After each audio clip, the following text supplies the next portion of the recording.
friends, welcome back to channel SciTech. In this we are going to compare the Realme GT Neo 2 versus the iQOO 7 device. Which phone is the best option to buy right now? So very soon the Realme GT Neo 2 maybe get launched in India, and a lot of users are actually confused. Should they buy the iQOO 7 device in the Amazon Great Indian Sale, or should they wait for the Realme GT Neo 2 or not? So here's a quick update friends on the specifications and comparison between these both phones.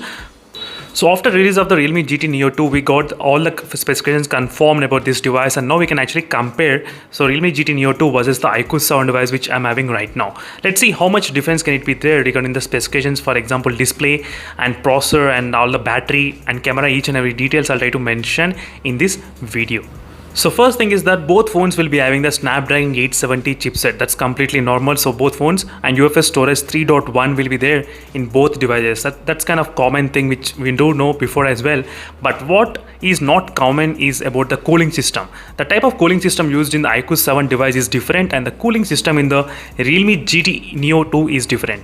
That's what makes a lot of difference friends in terms of performance and the thermal management as well, which will give the really good result. That's what I'm expecting. The Realme GT Neo 2 will be having the thermal paste with the diamonds coated on it. Yes, this for the first time they are trying to use, and I am really interested to test this kind of heating system, how well it was able to manage in this phone. So as soon as I get hands-on with the Realme GT Neo 2, I'll definitely do that comparison. So for comparison with the iQOO 7 device is using the cooling system which is a vapor chamber cooling system which the iQOO 7 has got at this moment. Yes, iQOO 7 and the iQOO 7 Legend, they both have a similar kind of vapor chamber cooling system.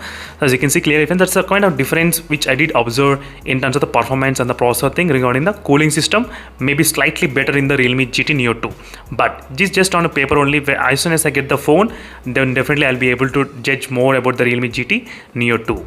And next thing is regarding the display. In terms of the display wise, the Realme GT Neo 2 has got 6.62 inches screen size and AMOLED display 120Hz, and same thing in the iQOO 7 as well. iQOO 7 also got the 6.62 inches screen size and same AMOLED 120Hz refresh rate, HDR10 plus, same kind of brightness as well, 1300 nits. So both phones are having same, but the only difference is that touch sampling rate. Yes, the Realme GT Neo 2 will be having 600 Hz touch sampling rate. That's kind of double the touch sampling rate from the iQOO 7 device what we are getting, 300 Hz. So that's kind of really good advantage, slightly better for the Realme GT Neo 2. In case if you're a gamer, then definitely this might be the slight advantage. And the phone has got the adaptive refresh rate as well, which can actually change from 30 Hz to 60 Hz to 90 Hz and 120 Hz refresh rate depending on the content what we use. That's the kind of thing they did advertise. So this is a kind of slightly kind of different in the Realme GT Neo 2 when compared with the iQOO 7 device.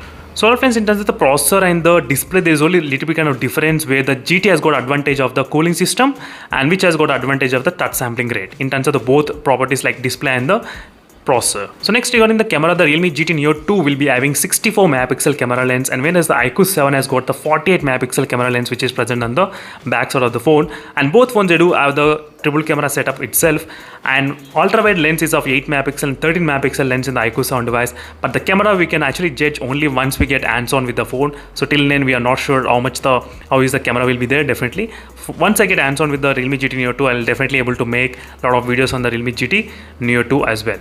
So in terms of the front cam, both are kind of 16 megapixel, and both phones, they do have the dual stereo speaker setup, and there is no 3.5mm jack present in both phones. Yes, so both phones doesn't have any kind of 3.5mm jack. So in terms of connectivity as well, both supports the Wi-Fi 6 compatible, both are perfectly fine, and Bluetooth 5.1. And one more quick note, the 5G bands may be slightly higher in the Realme GT Neo 2, because we do know the Realme phones, they do have every time higher bands, 5G bands, so maybe we can definitely expect kind of 6 to 7 to 8 5G bands in the Realme GT Neo 2. That's also an advantage in the connectivity. Apart from that, the Realme GT Neo 2 will be having the 360 degrees connectivity in terms of, yes, 11 antennas will be there, which will select the best network possible at that point. Yes, that's what the Realme GT has been advertised. So we can actually expect really good Wi-Fi speeds and very good mobile data internet speeds as well, 4G speeds or 5G speeds. So right now we do care only 4G, so 4G speeds may be slightly better depending upon the advertisement what we get, but I need to do in the practical world test as well. So till now it was completely kind of okay, but right now the battery and the charging segment is slightly better in the Realme GT Neo 2, because the phone has got 5000 mAh of battery, but which can charge within close to 36 minutes of time. That's really very good in the Realme GT Neo 2. And in the iQOO 7 device, which has got 4400 mAh of battery capacity, 100% 66 watts charger can take 22 minutes, but actually I am getting only 34 minutes of time. 34 to 35, 33 minutes of time my phone is taking to charge 100%. So friends, having this kind of 5000 mAh of battery and 65 watts charger, and not only that, 36 minutes is another key highlight point for the Realme GT Neo 2. In the battery segment also slightly better points for the Realme GT Neo 2. So in the points like the battery backup can be faster in the highest in the Realme GT Neo 2, and cooling system can be better in the Realme GT Neo 2. Connectivity also can be better because more 5G bands and 360 degrees antennas and 11 antennas as well, and touch sampling rate is also better in the Realme GT Neo 2. Overall, these are the few areas. If I think final thing comes to the price. So which phone has got what type of price? Which phone is really best in terms of the price range? So right now the iQOO 7 is available for 32,000 rupees. If this phone can get anywhere close to 31,000, at least a little bit less than the iQOO 7 device, that would be really big hit for this phone. I can definitely guess what is happening. And one more thing, even if they keep the price kind of 32,000, 33,000, they should give first launch maybe 2,000 rupees offer, at least something like that. They can actually do that, so depending on the bank offers. So that is what I'm expecting. So every time they launch the phone, they'll definitely do similarly like this, ICICI Bank or HDFC Bank. So I'm hoping for that. And that's it. This is a quick comparison between both phones. I think you got a clear idea of which phone is the best right now to buy. So in my opinion, at this moment the Realme GT has got slightly more points, but the question is only regarding the price. What will be the price of this Realme GT Neo 2 will be there. So that one thing gonna decide whether this phone is going to be very big hit or it's like just normal as other phones. So that's what I'm going to exactly stay tuned for more updates, friends. So thank you for watching this video. In case if you have any other queries, let me know in the comment section below. Meanwhile, signing off. This is a complete comparison and this is my complete opinion between these both phones. I think this might be helpful for some of the users. And see you in the next video and let's stay tuned for more updates. Meanwhile, signing off. Bye.